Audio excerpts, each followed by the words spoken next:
High বন্ধুরা, আশা করি আপনারা খুব ভালো আছেন। আমিও খুব ভালো আছি। আবার একটা নতুন রেসিপি নিয়ে চলে এসেছি। আজকের আমি বানাবো সুজি দিয়ে আর একটা আলু দিয়ে বিকেলে একটা মুচমুচে একটা জলখাবার বানাবো। ভিডিওটা পুরো দেখবেন। এখানে একটা আলু গ্রেট করে ভালোভাবে ধুয়ে জলটা একদম শুকনো করে নিয়েছি। এবার একটা ফ্রাইং প্যান বসিয়ে দিয়েছি, ওতে একটু তেল আর গোটা জিরে ফোড়ন দিয়ে দেবো আর একটু চিলি ফ্লেক্স দিয়ে একটু হালকা ভাজা হয়ে গেলে আলুটা দিয়ে দেবো। আলুটা দিয়ে একটু নেড়েচেড়ে নিতে হবে তেলের সাথে। এবার দিয়ে দেবো এখানে আমি জল, 1 বাটি জল দিয়ে দিচ্ছি। আর এখানে 1 বাটি সুজি 100 গ্রাম সুজি দিয়ে দেবো, একটু স্বাদ মতো নুন আর একটু জিরে গুঁড়ো, একটু লঙ্কা গুঁড়ো, একটু হলুদ গুঁড়ো আর স্বাদ মতো চিনি দিয়ে খুব ভালোভাবে মিক্স করে নিতে হবে। খুব ভালোভাবে সুজিটা মিক্স করে নিতে হবে যাতে খুব ভালোভাবে মশলাটা লেগে যায় আর সুজিটাও যেন ফুলে যায়। আর এখানে দিয়ে দেবো 2 চামচ ময়দা। আপনারা চাইলে কর্নফ্লাওয়ারও দিতে পারেন, তবে আমার কাছে কর্নফ্লাওয়ার নেই বলে আমি 2 চামচ ময়দা দিয়ে খুব ভালোভাবে সুজিটা ডোটা তৈরি করে নিয়েছি। এবার আমি নামিয়ে নেব। ঠিক এরকম শুকনো হয়ে যাবে তখন নামাতে হবে। নামিয়ে এটা কিছুক্ষণ ঠান্ডা করে নিতে হবে। ঠান্ডা করে খুব ভালোভাবে সুজির ডোটা মেখে নিতে হবে।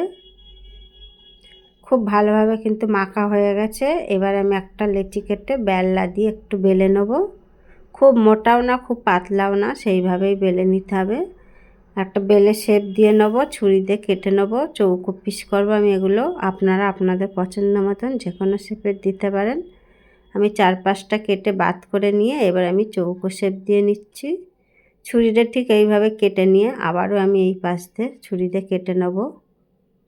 আর এই জলখাবারটা কিন্তু খেতে দারুণ লাগে। অল্প উপকরণ দিয়ে একটা মজাদার জলখাবার হয়ে যায়। দেখুন এরকমভাবে সব সুজিগুলো কেটে নিয়েছি। দেখুন এবার আমি আগে থেকে তেল গরম করতে দিয়েছিলাম। তেলটা গরম হয়ে গেলে সুজির আমি তেলের ওপর ছেড়ে দেবো আর একটু বেশি করেই দিয়ে দেবো। তেলটা কিন্তু খুব ভালোভাবে গরম করে নিতে হবে। আর দেখুন খুব ভালোভাবে গরম হয়ে গেছে। উল্টে পাল্টে আমি কিন্তু একটা কালার আসা পর্যন্ত ভেজে নেব। আর এই জলখাবারটা কিন্তু খেতে দারুণ লাগে। কেউ বুঝতেও পারবে না যে সুজি আর আলু দিয়ে বানিয়েছে। খেতে কিন্তু দারুণ লাগে। একবার বাড়িতে বানান, আশা করি ভালো লাগবে। কোনো রকম ঝামেলা ছাড়াই কিন্তু খুব তাড়াতাড়ি এই বিকেলের জলখাবারটা কিন্তু রেডি হয়ে যায়।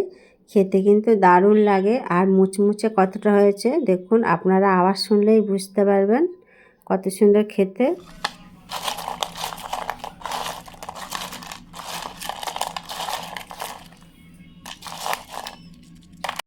দেখুন একটা ভেঙে দেখাচ্ছি কতটা মুচমুচে হয়েছে।